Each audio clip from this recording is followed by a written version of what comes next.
నమస్కారం. ఈటీవీ2 తీర్థయాత్ర కార్యక్రమానికి స్వాగతం. దుష్ట శిక్షణే ధ్యేయంగా, శిష్ట రక్షణే పరమార్థంగా శ్రీ మహావిష్ణువు దశావతారాల్ని దాల్చాడు. ఆ అవతార పరంపరలోని మొదటి అవతారం మత్స్యావతారం. సోమకాసురుని బారి నుండి వేదాల్ని రక్షించి శ్రీమన్నారాయణుడు వేదనారాయణ మూర్తిగా ఆవిష్కారమయ్యాడు. అలాంటి వేదనారాయణ స్వామి స్వరూపాలకు సంబంధించిన ఆలయాలు అత్యంత అరుదుగా ఉంటాయి. ఆ కోవలోనిదే చిత్తూరు జిల్లాలోని నాగలాపురం వేదనారాయణ స్వామి సన్నిధి. ఎన్నో చారిత్రక, పౌరాణిక, ఆధ్యాత్మిక విశేషాలతో ఈ దివ్య వైష్ణవ క్షేత్రం ముడిపడి ఉంది. ఈ ఆలయ విశేషాంశాల సమాహారాన్ని నేటి తీర్థయాత్రలో తిలకిద్దాం.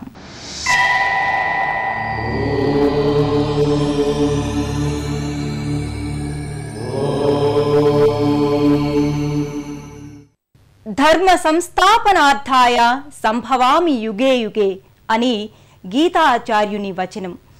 భగవంతుని దశావతారాలు సృష్టి పరిణామాన్ని వ్యక్తం చేసే సంకేతాలు. ఆ పరంపరలో మొదటి అవతారం మత్స్యావతారం. చైత్ర శుక్ల తృతీయ తిథి మత్స్యావతార ఆవిర్భావంగా పురాణాలు చెబుతున్నాయి. అలాంటి మత్స్యావతార స్వరూపుడు వేదనారాయణుడు కొలువైన నాగలాపురం సన్నిధి అపురూప ఆలయ శిల్పకళా పెన్నిధి. భూమిపై ప్రాణికోటి ఏర్పడక ముందు బ్రహ్మ సృష్టినేర్పరచడానికి తపస్సు చేయసాగాడు. ఆ పరిస్థితిలో సోమకాసురుడు బ్రహ్మ వద్ద ఉన్న వేదాల్ని అపహరించాడు. సముద్రగర్భంలో దాక్కున్నాడు. వేదాలు లేకపోతే జీవసృష్టిని ఏర్పరచడం కష్టమని భావించి బ్రహ్మ దేవతలందరితో కలిసి శ్రీహరిని శరణు వేడాడు. వేదోద్ధరణ కోసం శ్రీహరి సముద్రగర్భంలో సోమకాసురునితో తలపడడానికి మత్స్యావతారాన్ని ధరించాడు. ఆ తరువాత వేదాలను స్వాధీనం చేసుకున్నాడు.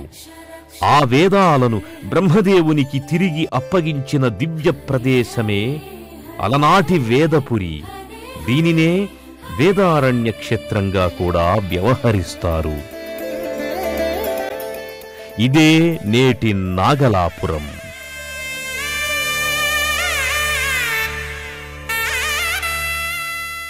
పౌరాణికంగా వేదపురిగా, వేదారణ్యంగా, వేదస్థలిగా, హరిబ్రహ్మ వేద నిలయంగా, వేదనారాయణపురంగా ప్రసిద్ధి పొందిన దివ్యస్థలి నాగలాపురం. దీనికి పూర్వనామం హరికంఠాపురం.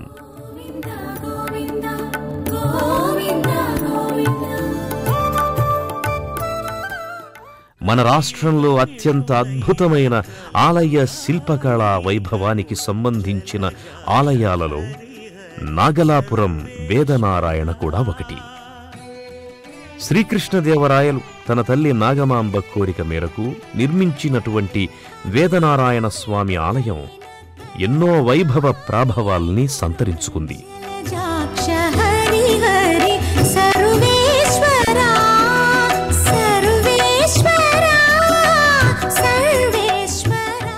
ఈ ఆలయ లోగిలిలోకి అడుగిరగానే అద్భుతమైన శిల్పకళా రీతి ముగ్ధుల్ని చేస్తుంది.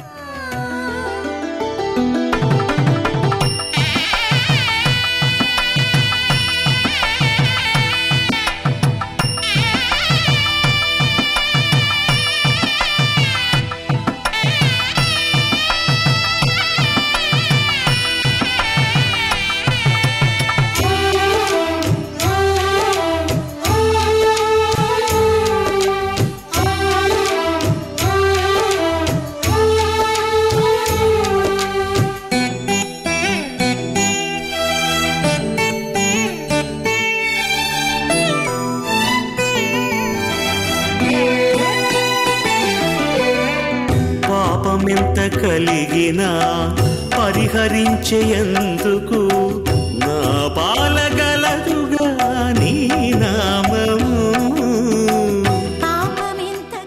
ప్రాకారాలతో సప్తద్వారాలతో సువిశాల ప్రాకార మంటపంతో అత్యంత కళాత్మక శిలా నైపుణ్యంతో ఈ సుందర సుమనోహర ఆలయం భక్తులను మంత్రముగ్ధులను చేస్తుంది.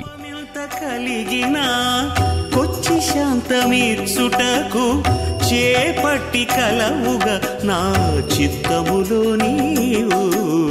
కోపమెంత కలిగినా కొచ్చి శాంతమిచ్చుటకు చేపట్టి కలవుగా నా చిత్తములో. విజయనగర సామ్రాజ్యాధినేత శ్రీకృష్ణదేవరాయలు 1517 సంవత్సరంలో తిరుమల శ్రీ వెంకటేశ్వర స్వామి వారి ఆలయాన్ని సందర్శించాడు. శ్రీవారి దర్శనానంతరం మార్గమధ్యంలో హరికంఠాపురంలోని శ్రీ వేదనారాయణ స్వామి ఆలయాన్ని కూడా సందర్శించాడు. తన తల్లి కోరిక మేరకు శ్రీ వేదనారాయణ స్వామి ఆలయాన్ని జీర్ణోద్ధరణ చేసి పంచప్రాకారాలు సప్తద్వారాలతో భూలోక వైకుంఠంగా తీర్చిదిద్దాడు.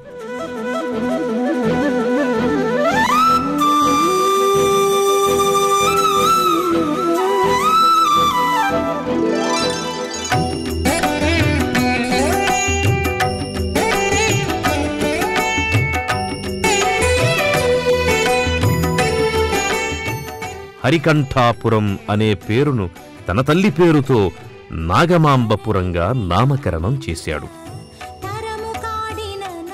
బ్రిటిష్ వారి పాలనా కాలంలో ఇది నాగలాపురంగా స్థిరపడింది.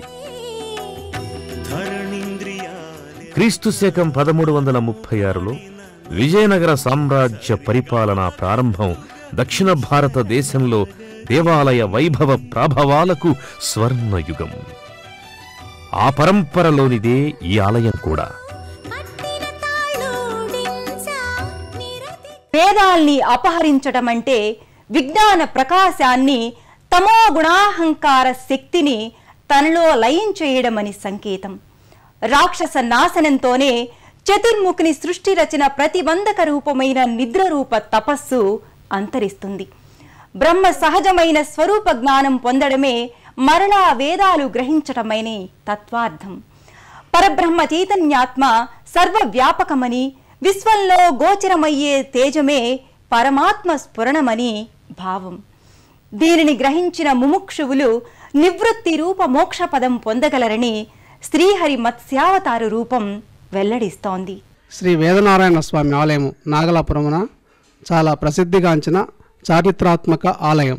ఈ ఆలయాన్ని 1513 సంవత్సరం నుండి 1520 సంవత్సరం వరకు శ్రీకృష్ణదేవరాయల వారి ఆధ్వర్యంలో ఈ ఆలయ నిర్మాణం జరిగినట్లుగా మనకు శాసనాధారాలను బట్టి తెలుస్తూ ఉన్నది.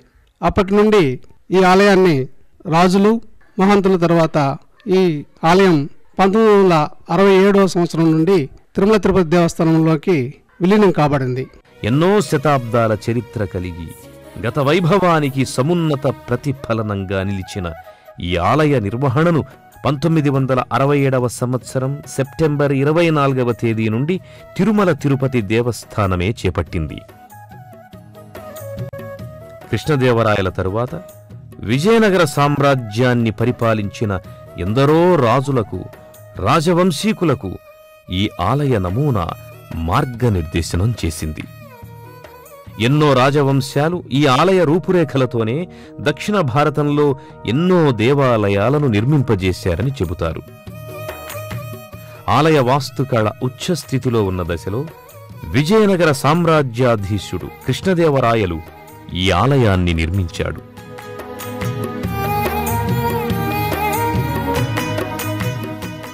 ఎందరో స్థపతుల్ని, నిర్మాణ శిల్పుల్ని, కార్మికుల్ని సంవత్సరాల తరబడి ఈ వేదారణ్యంలో ఉంచి వారికి వసతి సౌకర్యాలను కల్పించి ఇంతటి దివ్యకళా సంపదను వారసత్వంగా మనకందించాడు.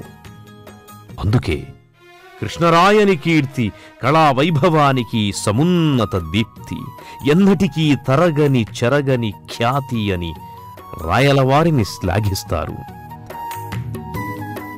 ఆలయ ప్రధాన ప్రవేశద్వారం నుంచి మొదలుకొని విమాన గోపురాలు, ప్రాకారాల వరకు విజయనగర సామ్రాజ్య కళా కౌశలం ఈ లోగిలిలో అణువణువున ప్రకటితమవుతుంది.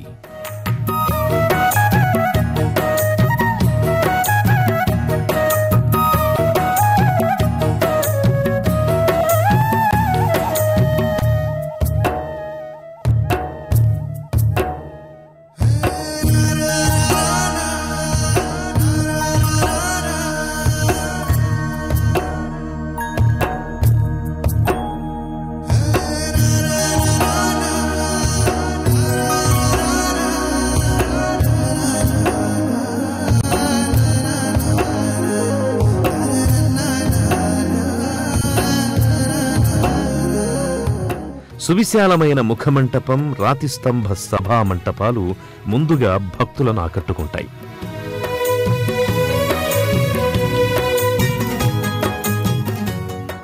సువిశాలమైన ఆలయ ప్రదక్షిణాపథం ద్వారా ఆలయ శోభను పరికించి అలౌకిక అనుభూతిని పొందుతారు భక్తులు.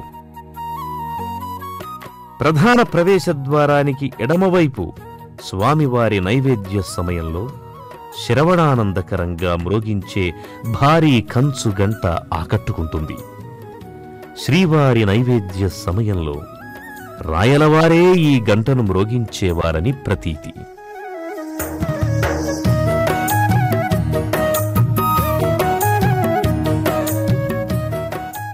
స్వామివారు నెలకొన్న గుహాలయమైన గర్భాలయానికి అభిముఖంగా గరుడాళ్వార్ సన్నిధి నెలకొని ఉంది.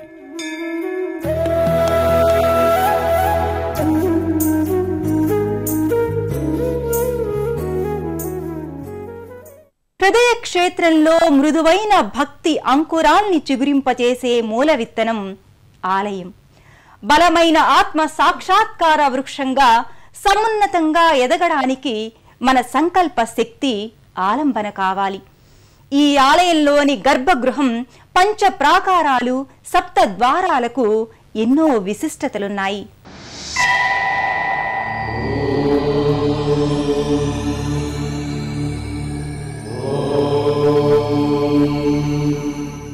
గర్భాలయంలో శ్రీ వేదనారాయణ స్వామి, శ్రీదేవి, శ్రీ వేదవల్లి సమేతంగా ఇరు దేవేరులతో కొలువుదీరి ఉన్నాడు.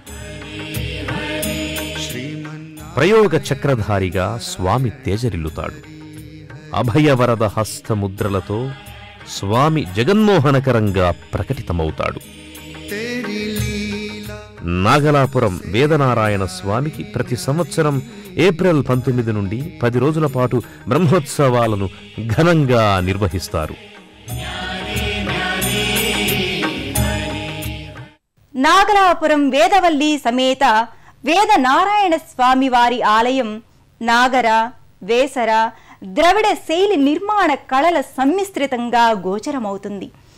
సూక్ష్మ స్థూల గోపురాలతో, పంచలోహ విమానాలతో పరిపూర్ణవంతమైన ఆలయ వాస్తుకి ప్రతీకగా భాసిల్లుతుంది.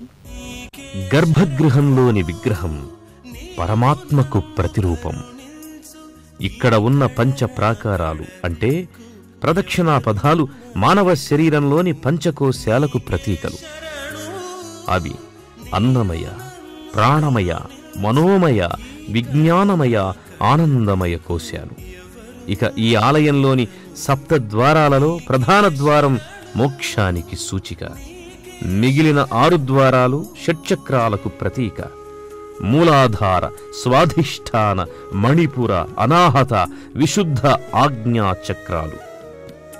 భక్తుడు లేదా సాధకుడి కఠిన సాధనల ఫలితంగా శరీరంలోని కుండలిని శక్తి జాగృతమవుతుంది.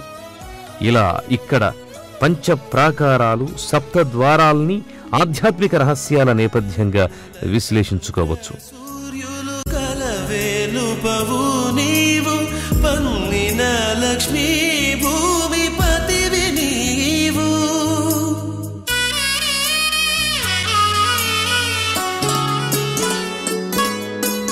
కన్నుల చంద్ర సూర్యులు కలవేలుపవు నీవు.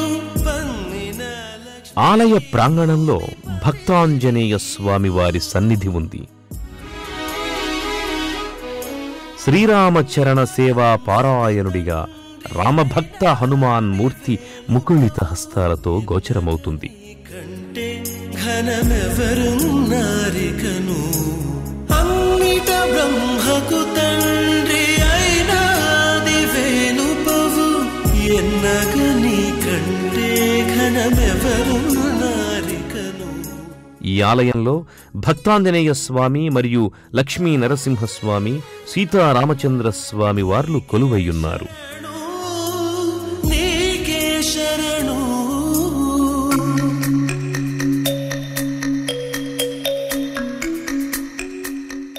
ఆలయం అంటే మనిషి అంతరాత్మ లయమయ్యే ప్రదేశం.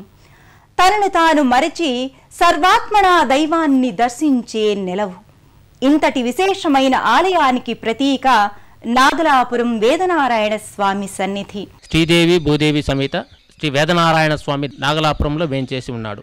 సోముకాసురుని సంహరించి వేదం తెచ్చి బ్రహ్మకిచ్చిన స్థలం. అందువల్ల వేదనారాయణ స్వామి నామధేయం. స్వామి ఇక్కడ మత్స్యావతార స్వరూపంగా ఉంటాడు. సప్తద్వారాలు పంచప్రాకారాలతో ఆలయ నిర్మాణం. శ్రీకృష్ణదేవరాయలు వాళ్ళ తల్లి జ్ఞాపకార్థంగా ఈ ఆలయ నిర్మాణం చేపట్టినట్టు చరిత్ర. మత్స్యావతార రూపంలో శ్రీ మహావిష్ణువు సముద్ర గర్భంలో సంవత్సరాల కొలది యుద్ధం చేశాడు.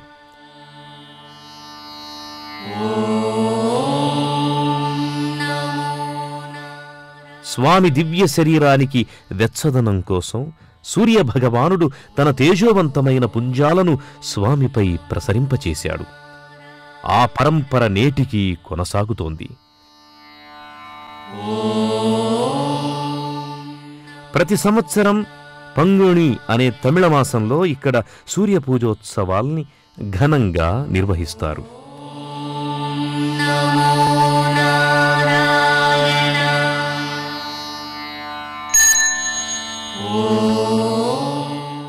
ఈ ఉత్సవాల్లో తమిళనాడు నుంచి ఈ క్షేత్రానికి అసంఖ్యాకంగా భక్తులు తరలివస్తారు.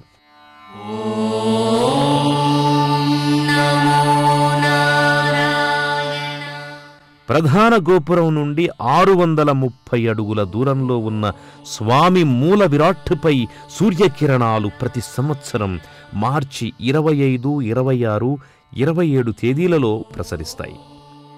మొదటి రోజున స్వామి పాదాలపై, రెండవ రోజు నాభిపై, మూడవ రోజు శిరస్సుపై సూర్యకిరణాలు ప్రసరిస్తాయి. ప్రతినిత్యం తిరుపతి నుండి నాగలాపురానికి దేవస్థానం ఆధ్వర్యంలో బస్సు సౌకర్యం ఉంది.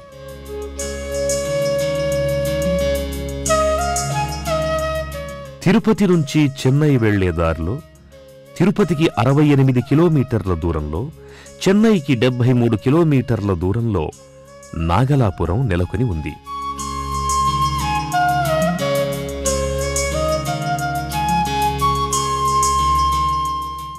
సకల సృష్టి పరిణామ వికాసాలకి దర్పణాలు శ్రీహరి దాల్చిన దశావతారాలు. ఆ పరంపరలో మొదటిది మత్స్యావతారం. జలమే జీవనాధారం అని చాటి చెప్పడానికి మొదటిగా శ్రీహరి జలరూపమైన మత్స్యావతారంలో ప్రకటితమయ్యాడు. బ్రహ్మకు వేదాల్ని తిరిగి అప్పగించిన ఆ దివ్య ప్రదేశం వేదపురిగా, నాగలాపురంగా వినుతికెక్కింది.